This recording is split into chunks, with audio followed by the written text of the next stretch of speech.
അതുപോലെ തന്നെ മരണം ആസന്നമായ രോഗിയുടെ സമീപത്തെത്താൻ കഴിയുന്നുവെങ്കിൽ ആ സമയത്തുള്ള മനുഷ്യന്റെ അവസ്ഥ നിനക്ക് നേരിട്ട് കാണാമല്ലോ. ഖുർആൻ പറഞ്ഞതുപോലെ ആ മനുഷ്യൻ ദുനിയാവുമായിട്ടുള്ള എല്ലാ ബന്ധവും വിടുന്ന നേരമാണ്.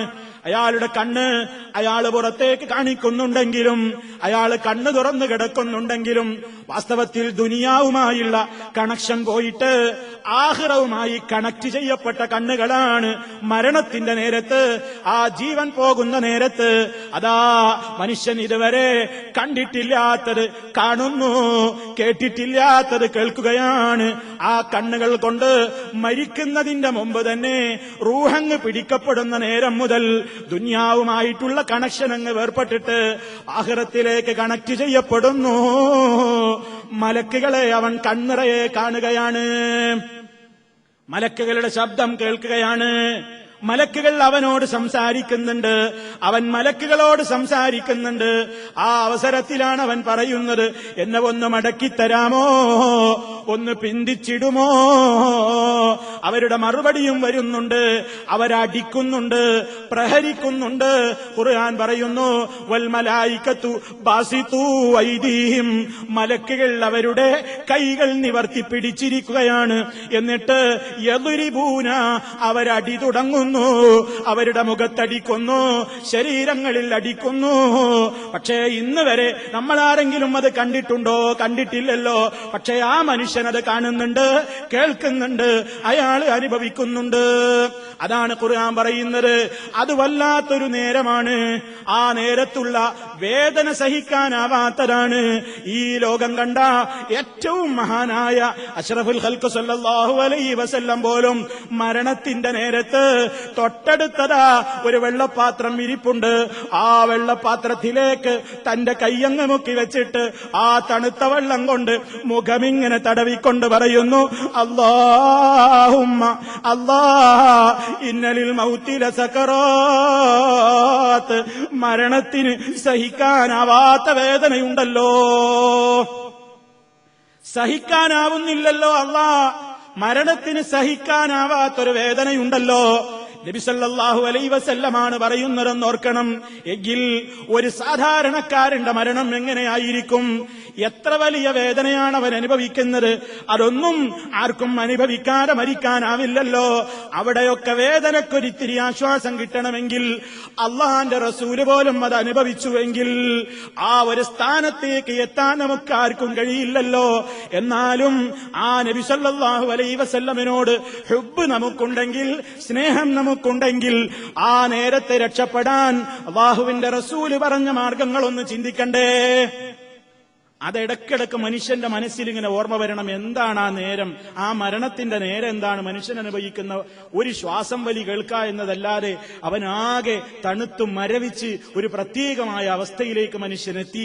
കൈകാലുകൾ അങ്ങോട്ടും ഇങ്ങോട്ടും കൂട്ടി പിണഞ്ഞുകൊണ്ട് നാക്ക് കടിക്കുന്ന, പല്ല് കടിക്കുന്ന വളരെ ഭീകരമായ ഒരവസ്ഥ അവൻ അഭിമുഖീകരിക്കുകയാണ്.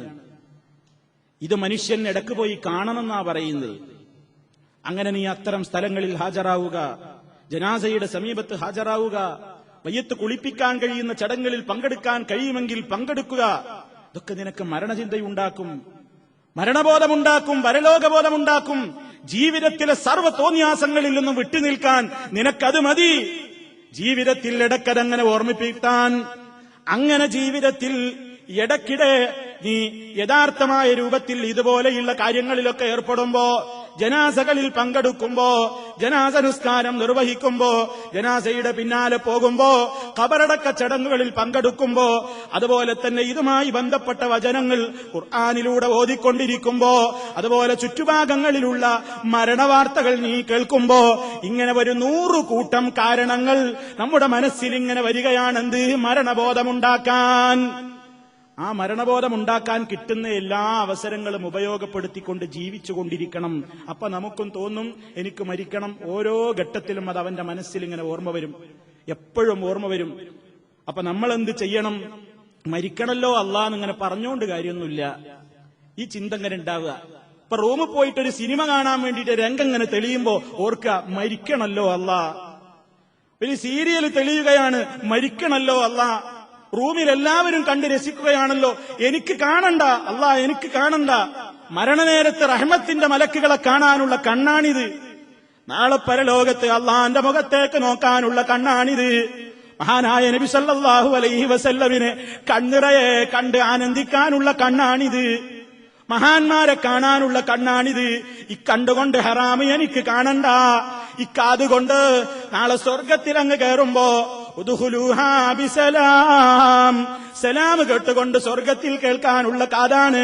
ഇക്കാതുകൊണ്ട് അല്ലാഹ് നിനക്കിഷ്ടമില്ലാത്തത് എനിക്ക് കേൾക്കണ്ട. അങ്ങനെ പറഞ്ഞു പറഞ്ഞു മനസ്സിനെ പഠിപ്പിച്ചുകൊണ്ട് അള്ളാഹ്ക്ക് പൊരുത്തമില്ലാത്തതിൽ നിന്നൊക്കെ വിട്ടു നിൽക്കാൻ നമുക്ക് മരണബോധം ഉപകരിക്കുന്നുവെങ്കിൽ, പരലോക ചിന്ത നമ്മെ പ്രേരിപ്പിക്കുന്നുവെങ്കിൽ നമ്മൾ സൗഭാഗ്യവാന്മാരി തന്നെ. അതല്ലെങ്കിലോ ദുന്യാവും നഷ്ടപ്പെട്ടു, ആഖിറവും നഷ്ടപ്പെട്ടു. അത്തരക്കാരിൽ നിന്ന് അള്ളാഹു നമ്മെ കാത്തുരക്ഷിക്കുമാറാകട്ടെ. രണ്ട് ലോകവും നഷ്ടപ്പെടുകയാണ്, ആഖിറം പരാജയപ്പെടുകയാണ്. അതുകൊണ്ട് സഹോദരങ്ങളെ, എന്റെയും നിങ്ങളുടെയും ഒക്കെ കൺമുമ്പിലാണ് ഈ മരണങ്ങൾ നടക്കുന്നത്, ഈ മരണവാർത്തകൾ നമ്മൾ കേൾക്കുന്നത്. ഒരുപാട് ആളുകളുടെ മരണവാർത്തകൾ നമ്മൾ ചർച്ച ചെയ്തു. നമ്മുടെ മരണവാർത്ത ഇനി വേറെ ചിലർ ചർച്ച ചെയ്യാനിരിക്കുന്നു. ചിന്തിക്കുക, ഓർമ്മിക്കുക. ആ ചിന്ത എപ്പോഴും നമ്മുടെ മനസ്സിലുണ്ടാകട്ടെ. എങ്കിൽ സുബഹിക്കെഴുന്നേൽക്കാൻ പ്രയാസമില്ല, പള്ളിയിലെത്താൻ പ്രയാസമില്ല, നല്ല കാര്യങ്ങൾ ചെയ്യാൻ പ്രയാസമില്ല, ദുഷ്കർമ്മങ്ങളിൽ നിന്ന് മനസ്സിനെ പിടിച്ചു വലിക്കാൻ പ്രയാസം വരില്ല. ആ ചിന്തയില്ലായ്മയാണ് നമ്മെ ഇങ്ങനെ തകരാറിലാക്കുന്നത്. അതുകൊണ്ട് ആ ചിന്ത അധികരിപ്പിക്കൂ. എന്നോടും നിങ്ങളോടും പറയുന്നു, അക്സിറൂ, നിങ്ങൾ അധികരിപ്പിക്കണേ. ദിക്ർ ഹാദിമിൽ ലദ്ദാത്ത്, സർവ്വസുഖങ്ങളെയും മുറിച്ചു കളയുന്ന മരണമെന്ന സത്യത്തെ, ആ ഓർമ്മ എന്നെന്നും നമ്മുടെ മനസ്സിൽ നിലനിർത്തിക്കൊണ്ട് അള്ളാഹുവിനെ സൂക്ഷിച്ച് ജീവിക്കുന്ന നല്ലവരിൽ അർഹമുർ-റാഹിമീനായ നാഥൻ നമ്മെ എല്ലാവരെയും ഉൾപ്പെടുത്തി അനുഗ്രഹിക്കുമാറാകട്ടെ. ഈ ലോകത്ത് നിന്ന് എവിടെ വെച്ച് വിട പറയുകയാണെങ്കിലും ലാ ഇലാഹ ഇല്ലല്ലാഹ് എന്ന കലിമത്ത് ഉച്ചരിച്ചുകൊണ്ട് മുഅ്മിനുകളായി മുവഹ്ഹിദുകളായി സന്തോഷകരമായ രംഗങ്ങൾ കണ്ടുകൊണ്ട് ഈ ലോകത്ത് നിന്ന് കണ്ണടക്കാൻ, വിട പറയാൻ സൗഭാഗ്യം ലഭിക്കുന്ന മഹാന്മാരിൽ അള്ളാഹു നമ്മെ ഉൾപ്പെടുത്തുമാറാകട്ടെ. ചെറുതും വലുതുമായ സർവ്വദോഷങ്ങളും അള്ളാഹു അവന്റെ മഹ്ലായ ഫള് കൊണ്ട് പുറത്തു തന്നു നമ്മെ അനുഗ്രഹിക്കുമാറാകട്ടെ. ശാരീരികവും മാനസികവുമായ രോഗങ്ങളിൽ നിന്ന് അള്ളാഹു രക്ഷ നൽകുമാറാകട്ടെ. സഹിക്കാനാവാത്ത വേദനകളിൽ നിന്ന്, മാരകമായ രോഗങ്ങളിൽ നിന്ന് അള്ളാഹു നമ്മയെല്ലാം കാത്തുരക്ഷിക്കുമാറാകട്ടെ. اللهم ربنا تقبل منا إنك أنت السميع العليم وتب علينا إنك أنت التواب الرحيم واغفر لنا إنك أنت الغفور الرحيم توفنا مسلمين وألحقنا بالصالحين والحمد لله رب العالمين.